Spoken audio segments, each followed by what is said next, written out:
ஒரு நாட்டில் கோடிக்கணக்கான மக்கள் தினமுமே ஒரு பிரச்சனையால ஸ்ட்ரகிள் பண்ணிட்டு தான் இருக்காங்க. அப்படி இருக்கும்போது சில பிரச்சனைகள் தவிர்க்கப்படுது, சில பிரச்சனைகள் நார்மலைஸ் பண்ணப்படுது. ஆனா இந்த ஸ்ட்ரகிள்ஸ் எல்லாமே ஒருத்தர் கொஸ்டினா பார்லிமெண்ட்ல ரைஸ் பண்ணா அது எப்படி இருக்கும் அப்படிங்கறத யோசிச்சு பாருங்க. ஆமா, அப்படி பார்லிமெண்ட்ல சாமானிய மக்களுடைய பிரச்சனைகள் எல்லாமே கொஸ்டினா ரைஸ் பண்ண எம்பி ராகவ் சத்தா ரீசன்ட் டைம்ல இவரோட ரீல்ஸ் அண்ட் இவரோட ஃபேஸை நீங்க நிறைய வாட்டி பார்த்துருப்பீங்க, நிறைய இடத்துல பார்த்துருப்பீங்க சோஷியல் மீடியாஸ்ல. ஏன்னா காமன் பீப்புளுக்கான பல கொஸ்டின்ஸ் ரைஸ் பண்ணியிருக்காரு. நாமளே யோசிச்சிருக்க மாட்டோம் சில விஷயங்கள்லாம். அந்த மாதிரியான விஷயங்கள் எல்லாமே இவர் பார்லிமெண்ட்ல ஒரு கொஸ்டினா ரைஸ் பண்ணியிருக்காரு. அந்த கொஸ்டின் அவர் ரைஸ் பண்ணதுக்கு பிற்பாடு தான் நமக்கே அட ஆமால இதையே நம்ம கட்டணும், இதையே நம்ம பண்ணணும், இந்த பிரச்சனை நம்ம யோசிக்கவே இல்லையே அப்படியான ஒரு எண்ணத்தை வர வச்ச ஒரு மனிதன். ஆனா அவரை இன்னைக்கு பார்லிமெண்ட்ல பேசக்கூடாது அப்படின்னு தடை விதிச்சு அவர் இருக்கக்கூடிய ஆம் ஆத்மி பார்ட்டியில டெபுட்டி லீடரா இருந்தாரு, அந்த பதவியிலிருந்தும் ரிமூவ் பண்ணியிருக்காங்க. ஸோ இந்த எம்பி ராகவ் சத்தா என்ன கொஸ்டின்ஸ் ரைஸ் பண்ணியிருக்காரு, என்னெல்லாம் பிரச்சனை ஆயிருக்கு, இவரோட இயர்லி லைஃப் எப்படி இருந்தது, எப்படி பாலிடிக்ஸ் உள்ள வந்தாரு, இந்த மாதிரியான விஷயங்கள் எல்லாம் ஷார்ட்டா பார்த்துட்டு என்ன கொஸ்டின்ஸ் ரைஸ் பண்ணாரு, எதெல்லாம் மாறி இருக்கு, எதனால பார்ட்டிலேருந்து ரிமூவ் பண்ணியிருக்காங்க, இந்த மாதிரியான விஷயங்கள் எல்லாமே இந்த வீடியோல முழுக்க பார்க்கலாம். நம்ம சேனல்ல வீடியோ பார்க்குறவங்க நிறைய பேர் சப்ஸ்கிரைப் பண்றது இல்ல, சப்ஸ்கிரைப் பண்ணிட்டு வீடியோ பாருங்க. அப்பதான் நான் போடுற இந்த மாதிரியான வீடியோஸ் எல்லாம் உங்களுக்கு நோட்டிபிகேஷன்ஸா வரும். வீடியோ ஸ்கிப் பண்ணாம முழுசா பாருங்க. டிகோட் சோஷியல் நேயர்களுக்கு எனது அன்பு வணக்கங்கள். நான் உங்கள் ஜோதி பாபு.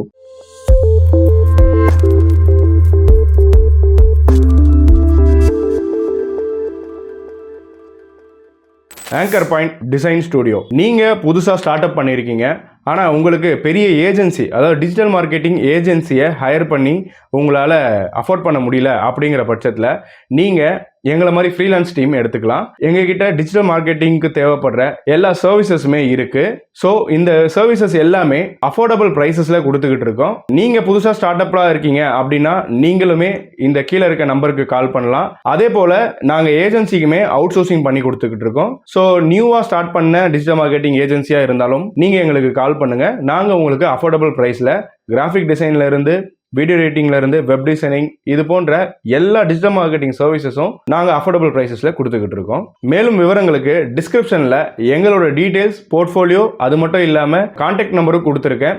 கண்டிப்பா கான்டாக்ட் பண்ணுங்க. உங்க பிசினஸ்க்கு தேவைப்படுற சர்வீசஸை அஃபோர்டபுள் பிரைசஸ்ல எடுத்துக்கலாம். ராகவ் சத்தா ஒரு இந்தியன் பொலிட்டீஷியன். அது மட்டும் இல்லாம ஆம் ஆத்மி பார்ட்டியோட ராஜ்யசபா எம்பி. இவர் கடந்த 2022 பஞ்சாப் லெஜிஸ்லேட்டிவ் அசம்பிளில ராஜ்யசபாக்காக எலெக்ட் ஆகுறாரு. மேலும் டெல்லி ஜால் போர்டோட வைஸ் சேர்மனாவும் சர்வ் பண்ணியிருக்காரு. அது மட்டும் இல்லாம டெல்லி லெஜிஸ்லேட்டிவ் அசம்பிளியோட ஒரு மெம்பர். ராஜேந்திர நகர் தொகுதியை சார்ந்தவர். கடந்த 2020 இருந்து 2022 வரைக்கும் சார்ட்டர்ட் அக்கௌண்டண்டா வேலை பார்த்திருக்காரு. 11 நவம்பர் 1988 நியூ டெல்லியில பிறக்கிறாரு. மேலும் நியூ டெல்லியில இருக்கக்கூடிய மாடர்ன் ஸ்கூல்ல தான் இவரோட எஜுகேஷன் அப்படிங்கிறது கம்ப்ளீட் பண்றாரு. டெல்லி யூனிவர்சிட்டியில தான் இவர் கிராஜுவேஷன் ஆகுறாரு. Institute of chartered accountants of India, இங்க தான் சார்ட்டர்ட் அக்கௌண்டன்ட் படிப்பு அப்படிங்கிறது கம்ப்ளீட் பண்றாரு. அது மட்டும் இல்லாம டெலாய்ட், கிராண்ட் தார்ன்டன் இந்த மாதிரியான அக்கௌண்டிங் ஃபர்ம்ஸ்லயுமே ஒர்க் பண்ணிருக்காரு. 13 மே 2023 பரிணிதி சோப்ரா அவங்களோட என்கேஜ்மெண்ட் ஆகுது. நியூ டெல்லியில இருக்கக்கூடிய கபூர்தலா வீட்ல. ராஜஸ்தான் உதய்பூர்ல இருக்கக்கூடிய லீலா பேலஸ்ல 24 செப்டம்பர் 2023 இவங்களுக்கு திருமணம் அப்படிங்கிறது நடைபெறுது. மேலும் 19 அக்டோபர் 2025 இவங்களுக்கு ஒரு ஆண் குழந்தையும் பிறக்கிறாங்க. கடந்த 2019 லோக்சபா எலெக்ஷன்ல சவுத் டெல்லி லோக்சபா தொகுதியில போட்டியிடுறாரு. ரமேஷ் பிதுரி அப்படிங்கிற கேண்டிடேட்டுக்கு ஆப்போசிட்டா நின்ன இவர் அந்த எலெக்ஷன்ல தோக்குறாரு. 2020 ஆம் ஆத்மி கட்சியோட ஒரு லீடராகவும் 2022 ஆண்டு பஞ்சாப் சட்டமன்ற தேர்தலுக்காக இந்த ராகவ் சத்தா அந்த பஞ்சாப்ல இருக்கக்கூடிய ஆம் ஆத்மி கட்சியோட கோ இன்சார்ஜா அப்பாயிண்ட் பண்ணப்படுறாரு. இந்த தேர்தலில் 117 தொகுதியில 92 தொகுதியில இவங்க வின் பண்ணிருக்காங்க. அந்த ஒரு வின்னுக்கு பெரிய ரோல் இவரோட ரோல் தான் அப்படிங்கிறது சொல்லப்படுது. மேலும் பிப்ரவரி 2020 டெல்லி சட்டமன்ற தேர்தலில் ராகவ் சத்தா அவர்கள் போட்டியிட்டு இருக்காரு. ராஜேந்திர நகர் தொகுதியில வேட்பாளராக போட்டியிட்டு இருக்காரு. பிஜேபி கேண்டிடேட் ஆர்பி சிங் அகைன்ஸ்டா தான் இவர் எலெக்ஷன்ல நிக்கிறாரு. அது மட்டும் இல்லாம வின்னும் பண்றாரு. மொத்த ஓட்ல 57% இவருக்கான ஓட்ல தான் ஜெயிச்சிருக்காங்க. இதை அடுத்து தான் டெல்லி ஜால் போர்டுல வைஸ் சேர்மனா அப்பாயிண்ட் ஆகுறாரு. இதை அடுத்து டெல்லியில இருக்கக்கூடிய வாட்டர் ஃபெசிலிட்டிஸை ரொம்ப கிளீன் அண்ட் கிளியரா 24/7 வழங்கணும் அப்படிங்கிற ஒரு விஷயத்துல ரொம்ப ஃபோக்கஸ்டா இருந்ததாகவும் சொல்லப்படுது. மார்ச் 21, 2022 2022ஆம் ஆண்டுல இருந்து 6 ஆண்டு காலத்துக்கு பஞ்சாப் ஸ்டேட்டுக்கு ராஜ்யசபா மெம்பர்ஸா செயல்படுறதுக்காக இந்த ராகவ் சத்தா உட்பட மேலும் 4 பேரை ஆம் ஆத்மி பார்ட்டி நாமினேட் பண்ணிருக்காங்க அப்படிங்கிறது அறிவிக்கப்பட்டிருக்கு. இதை அடுத்து இவங்களை எதிர்த்து எந்த ஒரு எதிர்க்கட்சி வேட்பாளருமே நிக்கவே இல்லை எலெக்ஷன்ல. இதனால 33 வயதிலேயே ரொம்ப இளம் வயதிலேயே எம்பி ஆனாரு அப்படிங்கிற ஒரு பெருமை இவருக்கு சேர்ந்தது. மேலும் standing committee of finance of Rajya Sabha அதோட ஒரு மெம்பராகவும் அப்பாயிண்ட் பண்ணப்படுறாரு. இந்த கமிட்டி யூனியன் மினிஸ்ட்ரிஸ் அப்புறம் நிதி ஆயோக் அப்படிங்கிற இந்த அமைச்சகங்களை எல்லாமே மேற்பார்வையிடுறதுக்காக அமைக்கப்பட்ட ஒரு கமிட்டி. ஸோ இதுல ஒரு மெம்பராகவும் ராகவ் சத்தா சர்வ் பண்ணியிருக்காரு. மேலும் 18 செப்டம்பர் 2022 குஜராத்தோட சட்டமன்ற தேர்தலையுமே இவங்க வின் பண்றாங்க. இதையடுத்து தான் ஆம் ஆத்மி பார்ட்டியோட லீடரா ராகவ் சத்தா அவர்கள் அப்பாயிண்ட் பண்ணப்படுறார். ராஜ்யசபாவோட அவை தலைவரா இருந்த சஞ்சய் சிங் அப்படிங்கிறவர் நீதிமன்ற காவல்ல இருந்த காரணத்தால தன்னோட பொறுப்புகள்லாம் சரியா பண்ண முடியல. அந்த டைம்ல கட்சியோட தலைவர் அது மட்டும் இல்லாம டெல்லி சிஎம் ஆன அரவிந்த் கெஜ்ரிவால் 2023 டிசம்பர் மாதத்துல இந்த ராகவ் சத்தாவை இடைக்கால அவை தலைவரா அப்பாயிண்ட் பண்ணணும் அப்படிங்கிறது வலியுறுத்தி இருந்தாரு.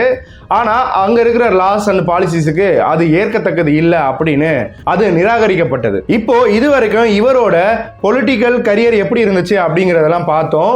இப்ப ரீசெண்டா இவரை ராஜ்யசபா டெபுட்டி லீடர் அந்த பதவியிலிருந்து ரிமூவ் பண்ணிருக்காங்க அப்படிங்கறது சொல்லியிருந்தேன். ஆனா அதற்கு முன்னாடி பார்லிமெண்ட்ல பல கொஸ்டின்ஸ் ரைஸ் பண்ணியிருக்காரு. வாய்ஸ் ஆஃப் காமன் பீப்புள் அப்படின்னு கூட சொல்லலாம். சாமானிய மக்களுக்கான பிரச்சனைகள் நிறையவே பேசியிருக்காரு, நிறைய கொஸ்டின்ஸ் ரைஸ் பண்ணியிருக்காரு. அப்படி பார்லிமெண்ட்ல இவர் என்னெல்லாம் கொஸ்டின்ஸ் ரைஸ் பண்ணியிருக்காரு, அதுல எதெல்லாம் மாறி இருக்கு, எதெல்லாம் இன்னும் மாறாம இருக்கு அப்படிங்கிற அந்த விஷயங்கள்லாம் இப்ப பார்க்கலாம். முதல் விஷயம் பாத்தீங்கன்னா டாக்ஸ் பர்டன் ஆன் பீப்புள். வரி சுமையை ஏன் காமன் பீப்புள் மேல ஏத்துறீங்க? அப்படி அவங்க டாக்ஸ் எல்லாமே கரெக்டா கட்டினாலும் அவங்களுக்கு எல்லாமே கரெக்டா கிடைக்குதா? குண்டும் குழியுமா இருக்கக்கூடிய ரோட், எக்ஸ்பென்சிவ் ஹெல்த் கேர், அது மட்டும் இல்லாம அவங்களோட காஸ்ட் ஆஃப் லிவிங்குமே அதிகரிச்சுக்கிட்டே போய்கிட்டு இருக்கு.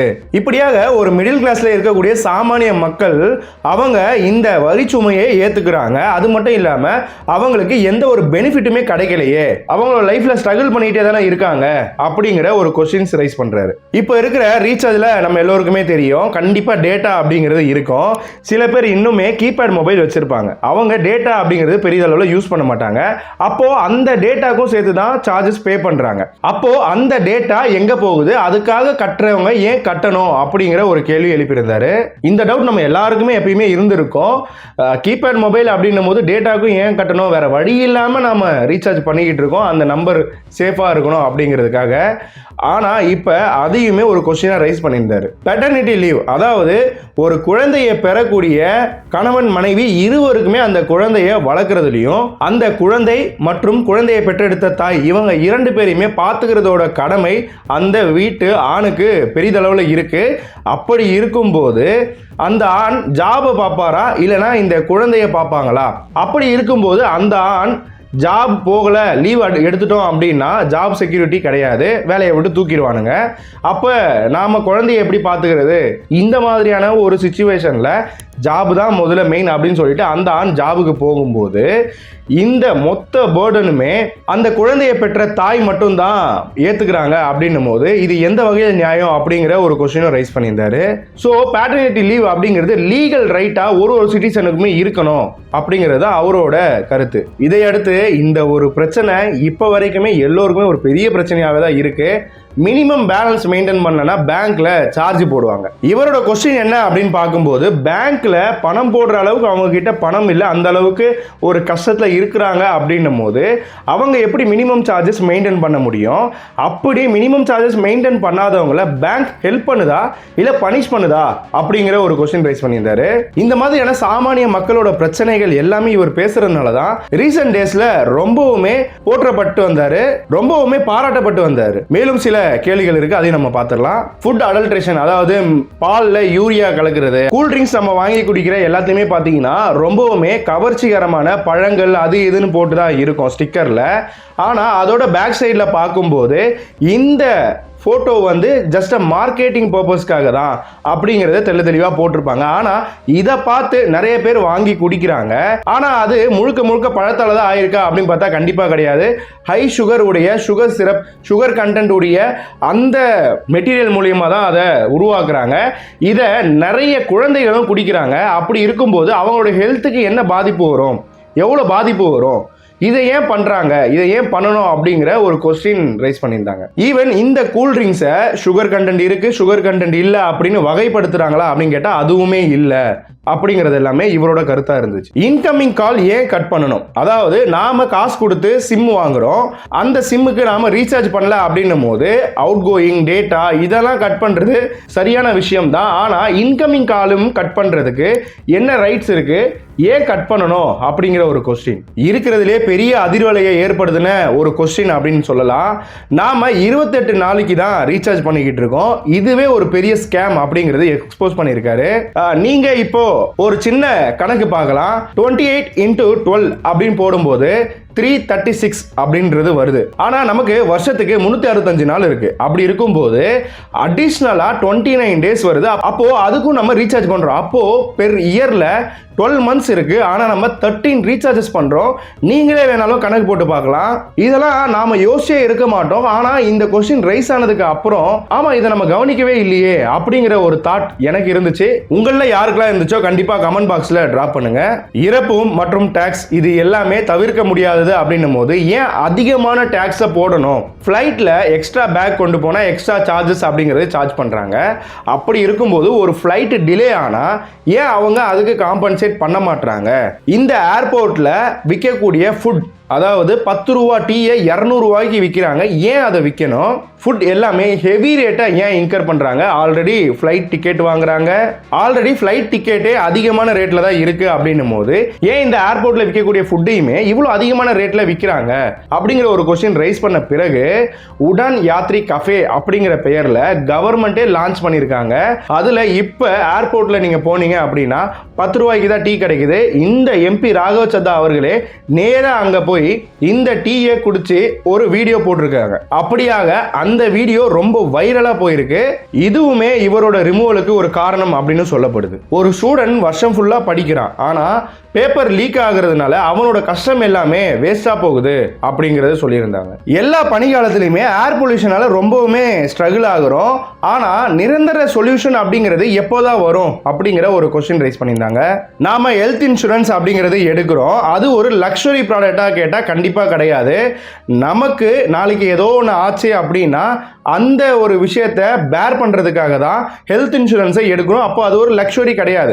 அப்படிப்பட்ட ஒரு விஷயத்துக்கு ஏன் ஜிஎஸ்டி போடுறீங்க அப்படிங்கிற ஒரு கொஸ்டின் ரைஸ் பண்ணியிருந்தாங்க. கிக் ஒர்க்கர்ஸ், இந்த ஜொமேட்டோ, பிளிங்கிட், ஸ்விக்கி இதுலலாம் 10 நிமிஷத்துல டெலிவரி பண்றோம் அப்படிங்கிற ஒரு நோக்கில் தான் அந்த பிசினஸ் அப்படிங்கிறது ரன் ஆகும். ஸோ இப்படியாக ஒர்க் பண்ற டெலிவரி பாய்ஸ் அவங்களுக்கு ஏற்ற சம்பளம் கிடைக்குதா, அவங்களோட சேஃப்டிக்கு என்ன பண்றாங்க? நாம கார் வாங்கும் போது டாக்ஸ் கட்டுறோம், அது மட்டும் இல்லாம இந்த ரோடுக்குமே டாக்ஸ் கட்டுறோம். பின் எதற்கு டோல் பிளாஸா? அவர் கேட்கிற கேள்வி கரெக்ட் தானே. காருக்கும் டாக்ஸ் கட்டுறோம், ரோடுக்கும் டாக்ஸ் கட்டுறோம். அப்படி அந்த ரோடு சரியா இருக்கா, சீரா இருக்கா அப்படின்னு பார்த்தா அதுவும் கிடையாது. அப்படியும் இருக்கும்போது இந்த டோல் பிளாஸால எதற்கு தனியா ஒரு லூட்டிங் பண்றீங்க, ஏன் தனியாக கொள்ள அடிச்சுக்கிட்டு இருக்கீங்க அப்படிங்கிற மாதிரியான கேள்விகள் கேட்டிருந்தாங்க. மேலும் டேட்டா பிரைவசி லீக். இப்போ டேட்டா பிரைவசி லீக் அப்படிங்கிறது ஒரு பேங்க்ல நீங்க கிரெடிட் கார்டு எடுத்துருக்கீங்க அப்படின்னா அதே மாதிரி இன்னும் பல பேங்க்ல இருந்து உங்களுக்கு கால் பண்ணுவாங்க. கிரெடிட் கார்டு எடுத்துக்கிறீங்களா, நீங்க ஆல்ரெடி ஒரு கார்டு யூஸ் பண்ணிட்டு இருக்கீங்களே, அதே மாதிரி இன்னொரு கார்டு எங்க பேங்க்ல இருந்து நாங்கள் கொடுக்குறோம் அப்படிங்கிற கால்ஸ்லாம் நிறைய பேர் ஃபேஸ் பண்ணியிருப்பீங்க. அதெல்லாம் எப்படி வருது அப்படின்னு கேட்டிங்கன்னா நம்ம டேட்டாவை ஷேர் பண்ணுறாங்க, லீக் பண்ணுறாங்க. அந்த ஒரு ரீசனால தான் இந்த மாதிரியான கால்ஸ் வருது. ஸோ அதை பற்றின கொஸ்டினுமே ரைஸ் பண்ணியிருக்காங்க. இது சட்டப்படி குற்றமான்னு கேட்டால் கண்டிப்பாக குற்றம் தான். ஆனால் அது தெரியாமல் பண்ணிட்டு தான் இருக்காங்க. மேலும் ஃப்ரீ ஆனுவல் ஹெல்த் செக்கப்பை லீகல் ரைட்டா கொண்டு வரணும் அப்படின்னு சொல்லியிருந்தாங்க. மேலும் ஃப்ளைட்டோட ஃபேர்ஸ் ஸ்கை ராக்கெட் மாதிரி ரொம்ப உயர்ந்து போய்கிட்டே இருக்கு, அதை பற்றியும் கண்டென்ட் கிரியேட்டர்ஸ்க்கு விதிக்கப்படுற டிஜிட்டல் காப்பிரைட் ஸ்ட்ரைக் அதை பற்றியுமே பேசியிருந்தாங்க. இது மாதிரி ஒரே ஒரு விஷயத்தை ஃபோக்கஸ் பண்ணி ஒரே ஒரு கொஸ்டின் தான் கேட்டிருக்காரா அப்படின்னு கேட்டால் கிடையாது. இந்த உலகத்தில் சாமானிய மக்கள் என்னெல்லாம் பிரச்சனை ஃபேஸ் பண்ணுறாங்களோ அதை பேஸ் பண்ணி எல்லா பிரச்சனையுமே வகை வகையாக கேட்டு வச்சிருக்காரு. இப்படி கேட்ட மனுஷனை இப்போ அவரோட டெப்யூட்டி லீடர் பதவியிலிருந்து தான் ரிமூவ் பண்ணியிருக்காங்க. இப்போ அந்த ஆம் ஆத்மி பார்ட்டியில் எந்த ஒரு பதவியுமே அவர் வகிக்கலை. இதற்கு காரணமாக என்ன சொல்லப்படுது அப்படின்னு பார்க்கும்போது ரீசெண்டாக ரிலீஸ் பண்ண அந்த ஏர்போர்ட்டில் 10 ரூபா டீ குடிச்சிட்டு போட்ட அந்த வீடியோ தான் காரணம் அப்படின்னு சொல்லப்படுது. அது மட்டும் இல்லாமல் ரொம்ப நாளாக கட்சி பணியிலிருந்து விலகி இருந்த காரணத்தினால ராகவ் சத்தா அவர்களை ரிமூவ் பண்ணியிருக்கோம் அப்படிங்கிறது தான் கட்சி சைடிலிருந்து சொல்லப்பட்டிருக்கு. இப்போ ராகவ் சத்தா அவர்களோட கேள்வி என்னவா இருக்கு அப்படின்னா, ஒரு சாமானிய மக்கள் அவதிப்படுற அந்த ஒரு பிரச்சனைகளை பத்தி கேட்கறது தப்பா, நான் என்ன தப்பா கேட்டேன், நான் என்ன தப்பா பேசினேன் அப்படிங்கிற மாதிரி அவரோட வீடியோ அப்படிங்கிறது ரிலீஸ் பண்ணியிருக்காரு. மக்களோட நலன் பத்தி பேசினா என்ன மௌனமாக்க பாக்குறாங்களா, இப்படியான பல கேள்விகள் அப்படிங்கிறது ராகவ் சத்தா அவர்கள் ரைஸ் பண்ணிட்டு இருக்காரு. யாருமே இந்த கட்சியில இருந்து இப்படியான ஒரு எம்பியை ரிமூவ் பண்ணுவாங்க அப்படிங்கிறது நினைச்சு பார்த்திருக்க மாட்டோம். அப்படி இருக்கும்போது அவர் எப்படி நினைச்சிருப்பாரு? ஸோ அவரோட ஒரு மனநிலை அப்படிங்கிறது ரொம்ப மோசமான ஒரு நிலையாக தான் இருந்திருக்கும். லீடர்ஷிப் சேஞ்ச் அப்படின்னு சொல்லப்படுது. அந்த கட்சிக்காக இவ்வளோ பாடுபட்ட இந்த ராகவ் சத்தா அவர்கள் மேலும் பல சாமானிய மக்களோட குரலாக இருந்த இந்த எம்பி ராகவ் சத்தா அவர்களை ரிமூவ் பண்ணது சோசியல் மீடியாவில் பெரிய தாக்கத்தையே உண்டாக்கி இருக்கு அப்படின்னு சொல்லலாம். மேலும் அவரோட ட்விட்டர் பக்கத்துலையும் இன்ஸ்டாகிராம் பக்கத்துலையும் என்னெல்லாம் அவர் இதுவரை கொஸ்டின் ரைஸ் பண்ணியிருக்காரு அப்படிங்கிற வீடியோவும் ரிலீஸ் பண்ணியிருக்காரு. ஸோ அதை பார்க்கும்போது தான் நமக்கு தெரியுது. இப்போ நான் சொன்னது எல்லாமே 10% அப்படின்னு சொல்லலாம். மேலும் பல விஷயத்தை சம்பந்தப்படுத்தி நிறைய கேள்விகளும் கேட்டிருக்காரு. அந்த பார்லிமெண்ட் வீடியோவை நம்ம பார்க்கும்போது தெரியும், நம்ம பிரைம் மினிஸ்டர் நரேந்திர மோடி அவர்களும் நிர்மலா சீதாராமன் அவங்களுமே ரொம்பவுமே வியப்பா ரொம்பவுமே அதிர்ச்சியா இவரை பார்த்துட்டு இருப்பாங்க, இவர் பேசிக்கிட்டு பார்த்துட்டு இருப்பாங்க.